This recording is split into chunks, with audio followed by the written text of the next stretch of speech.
Bonjour à tous, bienvenue sur Star One Media, l'émission où c'est qui les stars? C'est vous les stars parce que c'est là que ça se passe.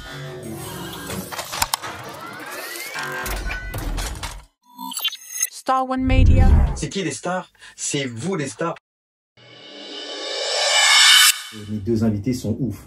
J'ai un invité de luxe, j'ai un invité dans deux mondes différents. Vous allez comprendre. J'ai d'abord, on va commencer par madame. Madame, c'est Natacha. Natacha qui est championne d'arts martiaux. Elle va nous en parler. Hein. Elle va nous dire tout ce qu'elle a fait, son parcours et son histoire et son actu. Parce que madame est mannequin, madame est tout. Et pas que, femme multipotentielle. Voilà. Comment ça va, Natacha? Mais ça va très bien. En tout cas, merci d'avoir accepté mon invitation. C'est très gentil de ta part. Et c'est vraiment avec plaisir. Parce que ça a été rapide, les amis. Hein. Elle m'a dit oui, rapidement. Il y a des gens, ils disent pas aussi rapidement que ça. Et merci à toi, vraiment. Oui, j'aime bien l'état d'esprit de la radio. J'ai vu un petit peu le slogan, tout ça, et donc ça parle beaucoup. Arrête, je vais rougir, je suis pas bien. Après, on a Omar. Bonjour Omar. Salut. Merci à toi Omar aussi d'avoir accepté l'invitation. Avec plaisir. J'aime beaucoup parce que je te suis maintenant. Merci, ça y est. merci. Et je me suis renseigné sur toi. Tu fais beaucoup de choses aussi. Tu as un label de production. Tu fais plein de choses. Tu rappes aussi. Ouais, exactement. Tu rappes, t'es dedans. Ouais. Et tu vas nous raconter un petit peu comment ça s'est passé, ce que tu fais et pourquoi. Et en tout cas, merci d'avoir. Merci à toi, vraiment. Donc, on va commencer par toi. Ok. Alors, raconte-nous un petit peu d'où est venu ce truc en disant je vais faire du rap, c'est ma passion et pourquoi. Ok, en fait, donc le rap c'est venu assez tôt, c'est venu quand j'avais 13 ans, tu vois, je me suis mis à rapper, mais un peu comme ça en dilettante. Et après très rapidement, on a commencé à me proposer des choses, des scènes, il y avait une scène organisée par Génération. Et du coup, on l'a faite, on s'est fait remarquer, et de fil en aiguille, après j'ai commencé à organiser des événements dans mon quartier, donc dans le 13e arrondissement. Et là, il y a les gens de la mairie qui sont venus, plus après, beaucoup de jeunes qu'on invitait.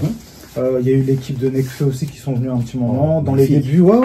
Donc on a vraiment ramené du beau monde et on s'est fait un peu la main sur ces événements-là. Et du coup, on n'a pas lâché. Et il y a à peu près 4 ans, on va dire, je me suis vraiment remis dedans. Donc j'ai fait un passage à la Secret Connection. Pareil, là je me suis fait remarquer. Et puis juste après, on a monté le label et on a créé nos événements sur Paris, quoi. Parce que tu fais beaucoup de festivals aussi. Ouais, c'est ça, en fait, on est les propres organisateurs de nos événements. Donc on fait un événement qui s'appelle le Cypher National, c'est ce qu'on fait chaque année, avec une finale où il y a des gens de partout de la France qui viennent rapper. Et là, pour la première fois, le 12 juin, tu as un Cypher international. Donc il y aura des Belges, il y aura une équipe latino, il y aura une équipe africaine aussi, et une équipe française. C'est quoi le style Omar? Alors le style Omar, c'est l'authenticité, je pense. C'est vraiment des textes vraiment profonds. Voilà, c'est vraiment basé sur l'écriture et avec des mélodies qui font du bien quand on l'entend. Donc l'harmonie entre l'écriture, mon rap et la musique, voilà, en général, ça fait mouche. Franchement, il faut aller l'écouter parce que c'est super ce qu'il fait. Le son est bon, le flow est bon. Omar, il a du charisme et on voit qu'il aime ça. Il fait pas ça pour ça. Il aime parce que c'est sa passion et il donne beaucoup de force aussi aux gens. Il fait beaucoup de scènes. Il y a des festivals, il organise plein de choses. Et vous voyez, c'est là que ça se passe. C'est des gars comme ça, des gars comme Omar, des talents comme ça, on n'en voit pas beaucoup. On n'en voit que malheureusement dans la rue. Et moi, j'aurais bien aimé le voir sur scène, à la télé. Ça viendra avec le temps. Et franchement, je te dis bravo. Merci. Après, je suis pas tout seul, il y a une équipe. J'ai ma femme qui m'aide au niveau marketing. Donc, et puis j'ai un autre ami aussi qui nous aide dans l'organisation. Il y a les ingénieurs son, il y a notre clipper aussi qui est là. Et on a une nouvelle connexion avec une personne qui va monter son label aussi, qui travaille chez Believe, et chez Because, pardon. Chez Because, et du coup, qui a beaucoup de contacts avec des Américains, et voilà, je pense qu'il y aura dans un proche avenir des featuring avec des Américains. Alors, on va parler de ton label, hein, FI égale Biprod. C'est ça. Alors, c'est quoi? Alors, Figal Biprod, déjà, c'est un mot arabe qui veut dire dans mon cœur, parce que quand on est artiste, en vrai, tout part du cœur, des émotions qu'on ressent. Et du coup, c'est un mot que ma mère, elle me disait souvent, Figalbi. Et du coup, j'ai dit, je vais appeler mon label comme ça. D'accord, belle histoire. Merci. Et aujourd'hui, on va s'occuper d'artistes aussi. On va développer la carrière d'artiste. Donc, ça commence à bien monter là. Voilà. D'accord. Tu fais plein de choses. Tu fais beaucoup de scènes, mais est-ce qu'il y a des artistes avec qui tu as vraiment envie de travailler, par exemple, de faire des feats avec quelqu'un que tu as toujours voulu faire? Alors déjà, j'ai eu comme directeur artistique Alibi Montana. On est connectés. Donc, on a fait un morceau ensemble qui est sur YouTube. C'est un morceau qui m'a fait remarquer au niveau du public. On m'a même reconnu des fois quand je me baladais dans des soirées. Et du coup, ouais, il y a plein d'artistes. Moi, en fait, je suis ouvert à tout style déjà. Et je suis pas le gars qui se ferme, qui dit ouais, non, moi, je collabore avec personne, tout ça. Je suis vraiment ouvert. Et après, s'il y a un artiste vraiment ce que je kifferais, qui est un peu dans ma vibe, bah, je dirais, j'aime bien Souffrance. C'est un gars qui est vraiment un peu old school, mais qui a fait l'Olympia là, et qui a tout déchiré. Et après, comme je t'ai dit, je suis vraiment ouvert à tout style, même pas forcément que dans le rap. D'accord. Ouais. Parle-nous un peu de ton album, là, Ma Fierté. Alors, Ma Fierté, c'est le premier album qui est sorti. Du coup, il m'a fait pareil, il m'a fait connaître. J'ai fait beaucoup de vues quand même si j'ai même pas fait de promo dessus. Et du coup, ouais, on a fait un petit peu un pari comme ça, de pas faire trop de promo, voir comment ça prenait. Et en fait, ça a bien pris. Et du coup, c'est un album très, on va dire, très personnel, qui balance vraiment mon identité. Et même, je me plonge un peu dans le passé, parce que je raconte des histoires qui me sont arrivées à moi ou à mes amis, la mentalité qu'on avait à l'époque. Et ouais, c'est un album très personnel. Natacha, est-ce que toi, tu as un univers quand tu écoutes de la musique? Est-ce que tu dis j'aime ça parce qu'il y a un univers, j'aime ça parce qu'il y a une histoire, j'aime ce son parce qu'il y a un parcours? Est-ce que tu écoutes comme ça ou tu écoutes parce qu'il y a une histoire là-dedans? Alors, dans un premier temps, chaque fois que j'entends de la musique, ça me fait vibrer. Après, c'est vrai que les paroles aussi, ça me... Voilà, les paroles, des fois, les personnes jouent avec les rimes aussi. Donc, tout dépend de l'état d'esprit. Mais sinon, je suis très ouverte. J'aime le style de musique, mais tout type de musique me fait vibrer. Ah, ça c'est bien. En fait, tu es ouverte. Oui, assez ouverte. Ah, c'est bien. Ouais, voilà. Je pense que la musique, faut être comme ça. C'est comme c'est des émotions. Après, chacun se reconnaît des fois dans. Voilà. Mais en vrai, la musique, tout le monde aime plus ou moins, quoi. Donc. Est-ce que tu as collaboré avec beaucoup de monde? Ouais. En fait, comme on organise nos événements et on fait venir des artistes tout le temps, partout, et de partout, et ben du coup, ouais, il y a des collaborations qui se font, il y a des connexions qui se font sur les événements. Donc, ouais, il y a beaucoup de feeling avec plein d'artistes. Qu'est-ce que tu peux dire, Omar, aux nouveaux qui viennent comme ça et qui veulent faire du rap et qui savent pas comment faire, et ils ont besoin de conseils? Est-ce que tu auras un conseil à leur donner? Moi, je pense déjà faut se faire plaisir, parce qu'aujourd'hui, on est dans une ère un peu où on veut vite avoir de l'argent. Mais c'est un truc qui se fait petit à petit. Il faut vraiment que ça reste une passion dans un premier temps. Mais si les jeunes ils veulent, on va dire, monter assez rapidement, il faut se structurer. Moi, c'est le conseil qu'on m'a donné. On m'a dit, tu sais rapper, t'es bon. Il y a certains petits trucs qu'il faudra maîtriser, mais surtout te structurer. Une fois que tu seras structuré, ça va avancer tout seul. Donc, je pense que c'est le meilleur conseil que je pourrais donner pour pas perdre de temps, en fait. Et bien s'entourer avec une équipe, quelques personnes qui sont dans la même vibe que nous. Est-ce que pour toi, s'entourer de bonnes personnes est important dans la musique? Très. Moi, je suis quelqu'un de méfiant. Moi. Je suis quelqu'un de vachement méfiant. Et je fais pas confiance comme ça, en fait. Je peux m'entendre avec tout le monde, mais quand c'est pour le travail, ça va être un peu différent. Mais ouais, je pense que c'est vachement important de s'entendre, surtout avec des gens qui vont comprendre votre vision artistique. Ça, une fois que c'est compris, ça va plus vite. Ouais. Parce que moi, j'aime bien ce que tu as dit sur The Album. Ouais. Tu dis, déjà, tu es fier d'annoncer cette album. Qu'est-ce qui est fier là-dedans? C'est quoi? C'est le travail? C'est ce que tu as mis là-dedans? Ben ouais, parce que en fait, je suis pas quelqu'un je suis un peu en autodidacte. Ouais. Donc en fait, tout sort de ma tête en fait. Et de mon inspiration. Donc après, donc c'est une fierté quand même de se dire, bah voilà, j'ai réussi à faire ça, juste parce que j'y ai pensé en fait. Tu as mis en action. Ouais, il y a 12 titres sur lequel. Alors, si je peux me poser une question, lequel es-tu le plus fier dans les 12 titres que tu as fait? Si on a une que tu dois dire, c'est celle-là. Je pense que c'est un morceau qui s'appelle Sentiment, qui est sur YouTube aussi. Ouais. Là, ça retrace un peu tout mon parcours en fait. Et ça finit. C'est assez triste, c'est assez profond. Mais bon, j'ai pas eu une vie forcément très facile tout le temps. Donc du coup, mais ça finit sur une note d'espoir en disant, dans tous les cas, moi je lâcherai rien, quoi qu'il arrive. Est-ce qu'il y a du vécu, Omar, dans tout ce que tu dis? Oui, beaucoup, que du vécu. Ça veut dire que les gens qui vont écouter ton The Album, ils vont dire, tiens, Omar, il a vécu ça. Ah ouais, moi, c'est que du vécu. Ouais, je peux pas tricher, m'inventer une vie de je ne sais pas quoi. Ça, c'est beau. C'est ça que j'aime. C'est ça. Après, il faut quand même prendre du recul parce que, en fait, comme tu véhicules des choses, il faut faire attention à comment tu dis. Parce que, tu vois, aujourd'hui, tu as des jeunes, ils vont rapper, ils vont parler de drogue, de trucs, de machin, de business et tout. Et en fait, ils le font, mais juste dans le cadre du rap, mais c'est même pas quelque chose qu'ils vivent, en fait. Et donc, le rap, aujourd'hui, il a pris un peu cette connotation de beaucoup d'argent, tu vois, business, les flingues et tout. Mais en fait, c'est que des artifices un peu artistiques. Mais personne, il n'y a pas d'artistes qui vivent vraiment cette vie-là, en fait. Donc, je pense que... Ouais, je pense que pour revenir à ta question, je pense que faut dire vraiment, même si t'as pas vécu tout ça, faut dire vraiment des choses que tu ressens, tu vois, même si c'est quelque chose dans ta famille, ton contact avec les autres, faut être authentique, je pense qu'on est artiste. C'est quoi la prochaine étape pour Omar? La prochaine étape, donc déjà le Cypher International le 12 juin. 12 juin. C'est ça. Et après, ouais, c'est ça, n'oubliez pas. Et après, là, on va s'occuper donc d'artistes, donc ça va être vraiment de développer la carrière d'artiste.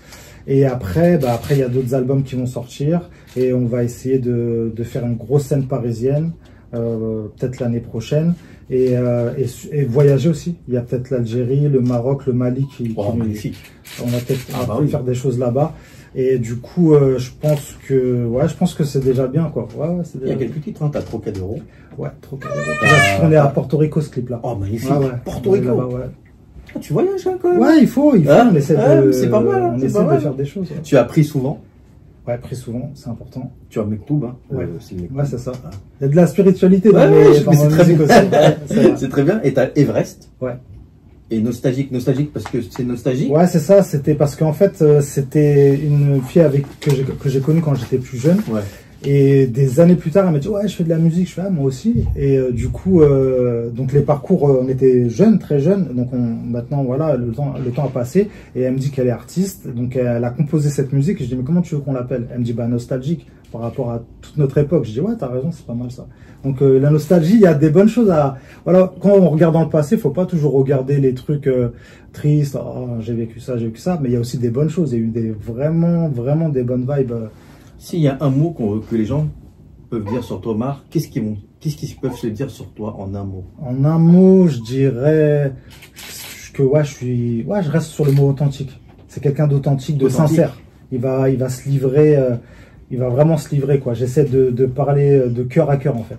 Quand je rencontre quelqu'un, quand je parle avec quelqu'un, et quand je veux découvrir cette personne, j'essaie vraiment de la comprendre et vraiment de faire passer ce que moi je ressens, ma vision des choses. C'est beau de donner du temps aux gens. Ouais, c'est important. C'est important. Super. Ouais. Dans cette émission, Omar, il y a toujours le dernier mot de l'invité. Et je laisse toujours 1 minute à l'invité, il dit ce qu'il veut. C'est 5 minutes à lui. C'est lui la star là, de la minute, une minute de la Star One. Là. Donc okay. Omar, tu dis ce que tu veux, tu as 1 minute. Ok. Alors je dirais déjà merci à mon équipe, merci à ma femme qui est là au quotidien, qui me soutient chaque jour, parce que des fois je suis pas facile à gérer, mais elle est là. Je dirais merci à mon pote Victor, à Ali Pimontana, à tous ceux qui me tendent la main, à mon frère Tran Nguyen aussi, à ma famille. À Dieu aussi, parce que c'est en fait c'est là-dedans que je puise tout en fait. Je puise tout dans ma foi. Et je dirais merci à toi. Ah bah voilà. Grand plaisir. Merci à toi. Et je dirais que le rap français il se porte bien et qu'il faut comme on dit souvent, faut vivre ses rêves et que faut transmettre des choses parce qu'en fait comme on est de passage ici et qu'on n'a pas beaucoup de temps, autant se dire voilà moi j'ai laissé ça. Quand tu te dis, bon, c'est presque la fin de ma vie, et quand ça se passe naturellement, dire, voilà, moi, dans ma vie, j'ai fait ça. Peut-être tout n'était pas top, mais j'ai laissé quand même une bonne trace dans l'histoire. Où est-ce qu'on peut te retrouver? Alors, sur www.storiacherokee.com, et dessus, vous aurez tous mes réseaux, Insta, TikTok et Facebook. Abonnez-vous, les amis, partagez, allez voir les sons d'Omar, c'est magnifique. Il y a du groove, il y a du charisme, il y a de l'histoire, il y a du parcours. C'est un mec bien, franchement il est généreux, il donne du temps aux autres, il donne du temps pour que vous kiffez. Donc n'hésitez pas à partager, allez vous abonner à Omar, parce que c'est là que ça se passe les amis sur Star One Media. On va continuer, hein. Omar tu restes avec nous. Je suis là. On va continuer avec, voilà, ça y est, on arrive à la championne. On arrive à la championne, Natacha, elle est là, regardez, hop, Natacha. Natacha, c'est qui? Natacha Bounet? Oui, Natacha Bounet, c'est ça même. Natacha, tu es championne de France de Kung Fu, les amis. Et ouais, et de Muay Thai. Vous vous rappelez pas un peu de Jean-Claude Van Damme, Bloodsport, machin, tout ça, kickboxer et tout? Eh ben, elle est là. Elle est là. On préfère être sa copine. Son copain, voilà, on va rester comme ça. Alors, tu es aussi coach sportif. Tout à fait. Tu es créatrice de marque. Tu vas nous en parler un petit peu de ta marque, un petit peu. Et tu es membre aussi de Global Entreprise. Donc, ça veut dire quoi, ça? Ah, GEN, Global Entreprise. Donc, ouais, c'est... alors, une femme qui a à l'initiative, elle s'appelle Mama Africa. D'accord. Et donc c'est une grande dame qui a un grand parcours et elle organise des networking tous les mercredis après-midi. Ouais. Et c'est l'entrepreneuriat africain, le luxe, voilà, c'est tout un mélange. Et d'ailleurs, il y a pas mal de choses qui sont en cours au salon Hoche le 25, le 30 juillet. Au mois d'août, et où j'accompagne aussi la star, voilà. C'est la star. Elle a fait le festival de Cannes, hein, je vous dis pas. Hein. Aïe, aïe, aïe, c'était magnifique. Est-ce que tu peux nous dire un petit peu, parce que championne de Kung Fu, ça vient comment? Comment tu dis, tiens, je vais être championne de Kung Fu, là, parce que ça m'intéresse. Donc, je vais raconter un petit peu mon histoire. Ah, raconte-moi ton Donc, ça a commencé en Guadeloupe, à Basse-Terre. Ouais. Et donc, c'est pas à cause de ma mère. Elle nous emmenait tous les dimanches, ma soeur et moi, dans un cinéma mythique qu'on appelle le Tivoli. D'accord. Dans ce cinéma, on donnait soit des films de karaté, on disait karaté à l'époque, mais c'était des films de kung-fu, ou soit des films de plus de 18 ans, ou je sais plus, ouais, c'est ça. Et donc là, donc j'ai commencé à aimer, voilà, même des fois, ma soeur m'appelait Bolo, je sais pas pourquoi elle m'a associé à Bolo à lui, mais bon, je sais pas. Et donc, de fil en aiguille, il y a eu la série Kung Fu de David Carradine aussi, qui là, ça a confirmé, j'ai beaucoup aimé l'état d'esprit, ce qui était véhiculé dans cette série. Et la beauté du geste, le Kung Fu, c'est l'art, et donc, au départ, ça a été ça. Mais il n'y avait pas le Kung Fu en Guadeloupe. C'est rare, ou et donc, ça n'existait pas, carrément? Il n'y avait pas de club, il n'y avait pas de club de Kung Fu. Et donc, comme j'aime dire, le Kung Fu est venu à moi. Donc, un jour, il y a un professeur qui a fait sa carrière en Guadeloupe, qui est parti, qui a fait sa carrière en métropole, qui est revenu en Guadeloupe. Et c'est là qu'il a commencé à ouvrir sa section. Et donc, j'étais parmi une de ses premières élèves. À quel âge tu as commencé? J'ai commencé à l'âge de 14 ans. J'allais sur mes 15 ans. Est-ce que c'est tard? Comment? Est-ce que c'est tard pour faire... Eh ben, pour moi, c'était pas tard. Hein. Ouais. Voilà. Vous savez, il y a toujours des exceptions dans la vie. Non, mais tu es une exception. Parce que vous savez, en Chine, c'est très jeune. Hein. Ils commencent très tôt, jeunes, hein. Ils commencent très tôt. Je pense que vers la trentaine, ils sont déjà, c'est des maîtres, hein. Tout ça. Donc, voilà. Donc, mais en tout cas, moi, j'ai commencé à l'âge de 14-15 ans. Et puis, donc, j'ai commencé par le Kung Fu Wushu, le style de mon professeur Thierry Gaspard à l'époque. C'était le style de Shaolin. D'accord. Oh. Et donc, les premières années, ça a été Wushu. Et puis ensuite, on a commencé à faire des combats, des interclubs, parce qu'on n'avait pas encore de nouveaux clubs. Par la suite, il y a un autre professeur guadeloupéen qui est arrivé aussi, qui a fait sa carrière, qui a ouvert sa section à Grande-Terre. Donc, Basse-Terre, on avait un club en Grande-Terre. De fil en aiguille, nous, les élèves, eh ben, on a passé nos diplômes, on a commencé à créer nos clubs aussi. Et donc, ça a commencé par des interclubs. Ensuite, donc j'ai été 12 fois plusieurs fois championne de la Guadeloupe. Hein. Après, vu que je partais directement pour les championnats de France, donc après, voilà. Mais championne de la Guadeloupe. Et par la suite, ben, il y a eu le premier championnat de France. Mais je ne me suis jamais dit que je veux être championne de Kung Fu. Même lorsque j'ai fait mon premier cours, le prof il m'a dit, t'avais déjà pratiqué? Non, j'avais jamais pratiqué. Des facilités. Et moi, je voulais pas. Ma mère ou d'autres personnes me proposaient d'autres disciplines, mais moi, je voulais faire le Kung Fu. Et c'est pour ça que j'aime dire que vraiment, il est venu à moi. Et donc, c'est comme ça que ma carrière a commencé. Donc, premier championnat, je fais 4e. Ensuite, je reviens, je fais 3e, je pleure parce que je veux la première place. Incroyable, t'es motivé. Hein. Et ensuite, Voilà, et puis c'est en 2004 que je remporte mon premier titre de championne de France. Et ensuite, ça s'est enchaîné. Donc, combien de fois championne de France? Alors, 9 fois en Kung Fu Sanda. C'est pas possible. Et après, 2 fois en boxe thaïlandaise et une fois en K1. Mais non, c'est pas... Et donc, parmi les 10 meilleurs Européens. Mais c'est incroyable. Aussi, on a une championne Ah, au ouais, Maroc. c'est fort, c'est fort. On a une championne avec nous, c'est incroyable. Est-ce que tu es fière de tout ça? Est-ce que bien même ta famille sûr. sont fiers? Ma famille est fière et franchement, il y a de quoi être fière ouais. parce que je le transmets. En plus, le truc c'est que lorsque j'étais en équipe de France, eh ben, mon fils, lorsqu'il était plus jeune, il a dit je veux être champion comme maman. Ah. Et donc mon fils, il a été 2 fois champion de France et nous avons été mère et fils en équipe de France ensemble. c'est bien. Lui en espoir, tout ça. Ok. Donc j'ai vécu vraiment Ah de ouais, belles c'est expériences. fort. Ah ouais. Et mon parcours, il y a tellement de choses que j'ai vécues, je suis obligée d'être fière et de transmettre ce qu'il me donne depuis toute jeune. J'ai une question, mais qui peut fâcher. Est-ce que, parce que tu es une femme, est-ce que tu as eu des remarques là-dessus? Oui, c'est une femme qui fait tu fais du kung fu. Est-ce qu'il y a eu, t'as eu des petites remarques comme ça ou pas? Alors, j'ai jamais eu de... Ou de la jalousie envers des personnes?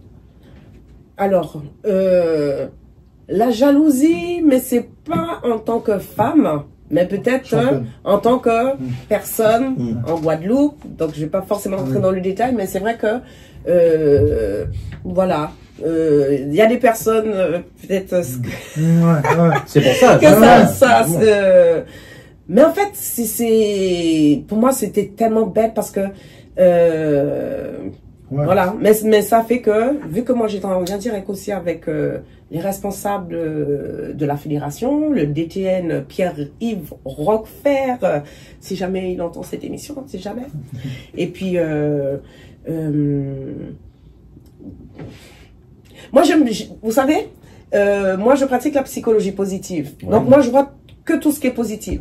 Donc c'est pour ça que même que j'ai envie de parler de certaines choses, j'arrive même pas. Parce qu'en fait, vous savez, des fois, les gens ils savent pas gérer soit leurs émotions ou bien. Mais c'est vrai que voilà, on a essayé quand même de me barrer la route. Voilà, par moi, rapport tu peux le en faire, tant que. Tu peux le faire parce que tu fais du kung fu, tu as la sagesse en toi, c'est-à-dire tu maîtrises Ouais. Oui. les émotions. Oui, tout à fait. Et c'est pour ça que mon métier, enfin, c'est pas mon métier, mais je crois que depuis toute jeune, j'aime transmettre. Dès lors que j'ai commencé à donner cours, à m'entraîner avec mon professeur, assez rapidement, j'ai commencé à être l'assistante, à donner des cours aux élèves, à imaginer beau, hein. plein de trucs. Je sais que il y en a tellement dans la tête, tout ça. Et donc, voilà. C'est pour ça que je suis fier de faire des émissions comme ça. Parce que je rencontre des gars comme toi, Omar, qui a un parcours magnifique. Natacha qui est là, qui est championne, tout ça. C'est des beaux parcours. Bien sûr, bien sûr. Il y a quoi être fier Ouais, de c'est recevoir vrai. des gens comme vous. Je vous Je peux me poser une question? Bien sûr. Qu'est-ce que ça t'a... En fait, ce parcours-là de combattante, qu'est-ce que ça t'a... Tu en retires quoi en te disant, voilà, de ce parcours-là, moi, dans ma tête, ça m'a appris ça. Moi, ma force, j'en ai tiré dans les autres choses que tu as faites après. C'est quoi que ça t'a... Quel élément ça t'a apporté, en fait, d'être championne? Alors, pour moi, c'est l'excellence. Ah oui, Et vous savez, dans le sport, il y a le fair play, il y a toutes ces choses-là. Et en fait, ça a été toute une école de vie. Ah quoi. ouais, voilà, ouais. C'est tout de suite, c'est déjà Kung Fu, c'est la vie, c'est le chemin, Ok. et donc ce que je retiens, c'est beaucoup l'excellence. L'excellence, ouais. Donc je vais être excellente partout et trop bien. Ah ouais, ouais. c'est top. Ah ouais. Tu continues d'ailleurs les championnats ou pas? Alors non, j'ai arrêté en 2018. D'accord, t'as arrêté. Sur 3 titres, les 3 derniers titres, les 2 titres en Muay Thai. Muay Thai. Et le dernier, c'était Sanda Extreme, Oh, bordel. qui est un intermédiaire entre la boxe et le MMA. C'est-à-dire qu'on avait 3 secondes au sol et tout. Mais ce titre-là, je ne le compte pas trop parce que c'est vrai que ça faisait 2 ans que j'étais pas revenue sur l'état famille. Parce que, voilà, mon fils, il a eu un infarctus de la moelle épinière. Donc pendant 2 ans, j'ai dû mettre ma carrière en suspens. Et je sais même plus pourquoi je racontais ça, mais en tout cas, j'ai eu 2 ans pour m'occuper de la famille. Ouais. J'ai essayé, hein, mais Ouais, j'ai bah vu non, que non, non, ouais. c'était priorité à la famille, tout Je ça. comprends. Et t'es revenu? s'il m'entend, oh là là, Ah lui-même il sait, et il s'est quand même pas mal remis avec des séquelles, mais il a été paralysé Ah pendant ouais. presque un an. Oh là. Ensuite, sur fauteuil roulant, il s'est remis. Et ensuite, lorsque je suis revenue, j'approchais de la quarantaine. Et donc, j'avais ce truc, vous savez, vous êtes en pleine carrière, donc vous savez, je commençais à faire des galas, je commençais à être demandée pour... et donc, on a comme une fin. Donc, je suis venue, j'avais quelque chose à prouver, mais à moi-même. Ah ouais, ouais. Voilà. C'est beau. Et Ah, c'est beau, donc, grave, c'est beau. ouais. C'est beau. Et donc, les derniers titres que j'ai eus, ben, voilà. Et C'est puis, T'es une sacrée maman. arrivé, Ah ouais. C'est une championne dans ouais, Championne dans ouais. toutes les catégories. Ah là il y a, là. C'est ça, c'est ça. Natacha. ouais. Et Sartec. Ah, Ouais. ça. Est-ce que tu peux nous parler aussi de ta marque? Ma marque de vêtements. Ouais. Ma marque de vêtements, eh ben, grâce à mon sport, c'est grâce à mon sport que j'ai créé ma marque de vêtements. Pourquoi? Je partais en championnat du monde en Turquie en 2011. Et donc, comme j'étais en Guadeloupe, vous savez, c'était pas facile, les moyens financiers, tout ça. J'ai quand même été aidée une fois par la mairie et une fois par le conseil régional. Mais sur 8 ans de carrière à l'époque, c'était pas évident. Et donc, comme je faisais beaucoup les voyages pour les compétitions et tout, avec une amie, on a décidé de créer un concours de visuels sur Facebook. Ah ouais. Et donc, les visuels, ils devaient avoir ni mon nom, ni mon portrait. Et le gagnant, des t-shirts en limité. Voilà. Et on a organisé des soirées cocktails, tout ça. Il y avait certaines personnalités qui étaient présentes. Génial. Et donc, le visuel, il a plu. Et donc, j'en ai fait ma marque. Donc, j'ai eu des visuels. On a eu des visuels de la Guadeloupe, de la métropole, des Africains, de tout type d'origine. Et c'est ce qui était formidable. Je crois un jour, je ferai une exposition avec tous ces beaux visuels. Et donc, par la suite, j'ai travaillé pendant longtemps avec cette personne, Akeru, qui avait gagné ce concours. Et donc, j'ai commencé par le sportswear. Ensuite, la streetwear, magnifique, ça. casual. Ah ouais. Et aujourd'hui aussi, des belles tenues, des belles robes de soirée. Voilà. Donc, c'est comme ça que... voilà. Alors, la marque, c'est Akobenkwe. Donc, c'est ta marque, ça, c'est ton bébé ou... Oui, c'est mon bébé à moi. Ah ouais. Et ça a une signification? Oui, alors, Akoben. Donc, la personne qui a gagné ce concours, justement, j'ai vu qu'il a fait un travail assez profond. Et donc, l'Akoben, c'est un indigrat africain qui représente une corne. Et on dit que lorsque cette corne, elle est soufflée, ça appelle, c'est le guerrier, lorsqu'il souffle, ça appelle à l'action, au rassemblement. C'est un signe de protection aussi. Et donc, le symbole, il était très fort. La signification, parce qu'il m'a donné avec toutes les significations, le pourquoi de si. Il y a même d'autres visuels qu'il m'avait envoyés, mais c'était... voilà. Et maintenant, madame est mannequin? Je l'ai toujours été. Regarde comment elle est belle là. Regardez comment elle est belle. Elle est belle comme ça, Natacha. Regardez-moi ça. Ici, c'était le jour où je fêtais mon anniversaire lors du networking oh là là, regarde le style, de GEN. regarde ça. Oh là là là là. Ça te plaît ça? Hein? Ça te plaît? Eh bien, ça me plaît énormément. J'aime défiler, j'aime faire défiler. Donc j'organise des événements, dont un événement particulier qui s'appelle le Akoben Show. Le Akoben Show réunit l'art, la mode et des performances artistiques. Donc souvent les gens me disent, mais tu fais beaucoup de choses, hein, comment tu fais tout ça? Moi, tout mon univers, il se réunit, tout est lié. Bien. Par exemple, lorsque je présente, imaginons le Akoben Show.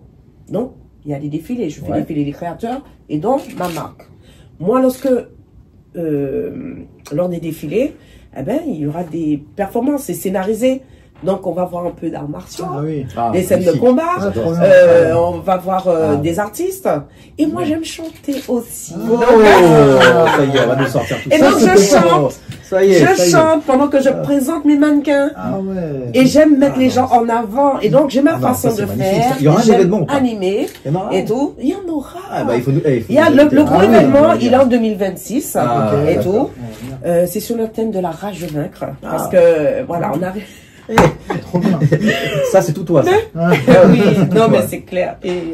Trop Et bien. donc, du coup, oui, il y aura des petites choses, des stages pendant les vacances, des stages de self-défense, de boxe, de catwalking, Ah, bien. voilà, parce qu'en parlant de mon parcours, c'est vrai que je suis une femme multipotentielle, mais c'est-à-dire que, par exemple, je suis experte dans l'épanouissement des femmes. Je travaille avec hommes, femmes, enfants, tout ça. Mais par rapport aux femmes, c'est tout ce qui a trait à la confiance et l'estime de soi. Et donc, je vais le ramener à travers les arts martiaux, à travers la mode, à travers la psychologie positive aussi. Et en fait, voilà, moi, les femmes sont toujours venues vers moi pour me demander des conseils, que ce soit en termes de perte de poids, par rapport à mon style vestimentaire, par rapport...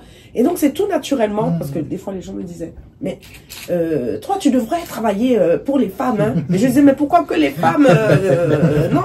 Et c'est au fur et à mesure que j'ai compris, parce qu'en tant que femme, j'ai un parcours, en tant que femme, j'ai vécu pas mal de choses, Ah, oui. des expériences, pour moi, pour moi, c'est même pas des expériences négatives parce que c'est ça qui fait la femme que je suis aujourd'hui. Ce sont des expériences qui, voilà, qui fait qu'on est là et que...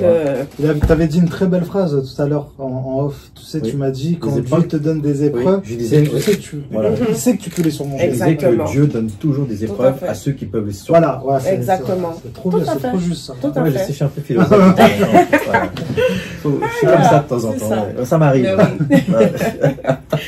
Excusez-moi, mais j'aime Non, ça. mais c'est beau. Top, ah ouais. Ben oui. Et, ouais. Alors, qu'est-ce qu'on peut dire là? Est-ce que tu as une actu? Qu'est-ce que tu vas faire maintenant? Alors, donc, moi, durant les vacances, il y aura des stages, des défilés. Donc, c'est pour ça que je donne aussi rendez-vous à l'événement de Jen, Global Entreprise Networking, D'accord. par Mama Africa, Ok. où il y aura des défilés de ma marque aussi. Mais sinon, the best même, c'est avril 2026. Et ça va arriver vite, Avril hein. 2026. Ça va aller, ça va arriver vite. Donc justement, je fais appel à créateurs, designers, N'hésitez pas. les investisseurs. On a besoin d'une femme comme moi là, hein, franchement. Et vous avez tout à gagner. Et je connais un Vous avez tout photographe à gagner, qui franchement. s'appelle Chris. Si tu as besoin de lui, tu me dis, D'accord. on te fera des photos. Mais oui. Même toi, Oh, tu me Mais dis, oui. c'est ça. il n'y a aucun Parfait. problème. Voilà. Et quels sont tes réseaux pour que les gens puissent s'abonner à toi? Natacha Bounet, B-O-U-N-E-T, championne sur Ouais. Facebook. Natacha Bounet Akoben sur Instagram. Et puis, il y a des choses qui sont en cours, ça va arriver. Il y a le site de la marque qui arrive. Voilà, plein de petites choses. Donc, restez connectés. Les choses arrivent, les dates arrivent, ça va tellement vite. Mais pendant l'été, ça va bouger. Ok. Et je vais faire comme notre ami Omar, l'artiste, hein, maintenant c'est un artiste, hein, le professionnel, le meilleur. Je vais te dire, tu as ta minute de star, Natacha. Tu dis ce que tu veux, c'est ta minute de star, la mannequin du festival de Cannes. Du Festival de Cannes. D'ailleurs, ça a été une magnifique expérience. Voilà, je sais, j'ai vu ça. J'ai eu l'honneur de J'ai vu. représenter plusieurs créatrices. Donc, je vais pas toutes les citer parce que je vais oublier quelques-unes. Mais la toute dernière, Clegg, les lunettes de luxe, que j'ai eu l'honneur de présenter, de chanter, d'animer pour faire porter des lunettes. Moi, c'est mon dada aussi, l'animation. Donc, sachez, chers auditeurs, auditrices, que ben, mon univers, tout se réunit, c'est moi. J'ai essayé par moment d'écouter certains conseils, hein, d'essayer d'éliminer, mais c'est comme si on m'enlevait un membre. Donc, écoutez-vous. Moi, je suis à l'écoute de moi-même. Donc, soyez à l'écoute. Et puis, merci pour l'invitation. C'est vraiment un honneur. Bah non, J'étais déjà à l'aise, contente, no stress, parce que, voilà, ça se ressent. Lorsqu'on est bien, même, j'ai même pas envie d'arrêter de parler. C'est un plaisir. Bah, c'est gentil, Voilà. merci beaucoup. Et hein, donc du coup, ben, je remercie à tous ceux qui m'ont accompagné dans mon parcours depuis la Guadeloupe, ma chère Mumu de Guadeloupe. Il y en a plein, la famille. Et comme je dis, c'est tellement long, mais un jour, je prévois des petits événements clés qui va relater mon parcours. Et d'ailleurs, le Akoben Show, ça relate un peu mon parcours D'accord. et le parcours des arts martiaux. Magnifique. De l'origine des arts martiaux à magnifique. aujourd'hui. Et voilà, super. donc il y aura pas mal de choses. Et donc je voudrais dire merci à l'univers, merci à mes ancêtres, merci la vie. Et je suis contente. Eh ben, moi, je voulais vous remercier. Hein. Mm. Merci d'avoir accepté mon invitation. Ça, j'ai kiffé. Hein. J'ai kiffé. Alors, j'ai kiffé la bague de Natacha parce qu'elle peut boire dedans. C'est grand. J'ai kiffé les lunettes d'Omar parce que c'est Sartek, hein, les lunettes de star. Là. Voilà. Bah, moi, j'ai tout kiffé. Alors, n'oubliez pas, hein, ça, c'est Omar. Sorti de l'album, The Album avec 12 titres, il y a plein de titres, il y a des titres, franchement, allez-y, c'est le kiff, total, donnez-lui de la force et écoutez. Alors, il n'y a pas que regarder, il y a aussi écouter. C'est important d'écouter. Voilà, et bien sûr, on a la championne d'arts martiaux, Kung Fu, Muay Thai, collectionneuse, tout, elle fait tout, collectionneuse de bagues, elle fait tout, festival de Cannes, elle fait tout, créatrice. Je représente Voilà. des créateurs lors de mes déplacements. Exactement. Et tout. Elle fait Donc, tout, Natacha, je voilà. vous dis, tout. Créatrice de la marque Akoben Kawe. Kawe, on dit? Ouais, quoi. Ouais. Et quoi, ça veut dire quoi en Ouais. créole. Ok. Voilà. Ouais. Donc, Akoben, non d'accord. seulement c'est le guerrier qui sauve tout ça, mais elle quoi aussi. Ouais, c'est ça. Et bien sûr, Global Enterprise Networking. C'est pour aider les gens, non? Aussi parler, tout ça. Oui, tout Ça, à fait. hein, C'est des After des work, heures, comme on dit, oui, des soirées after rock et tout. Et donc, c'est tous les mercredis à partir de 18h à l'hôtel Melia. Ok. Et donc, c'est dirigé par Mama Africa. Mais Ah, voilà, on est magnifique. tous ensemble en Ah. équipe.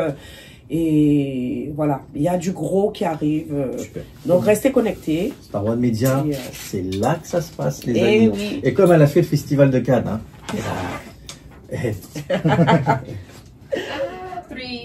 Action.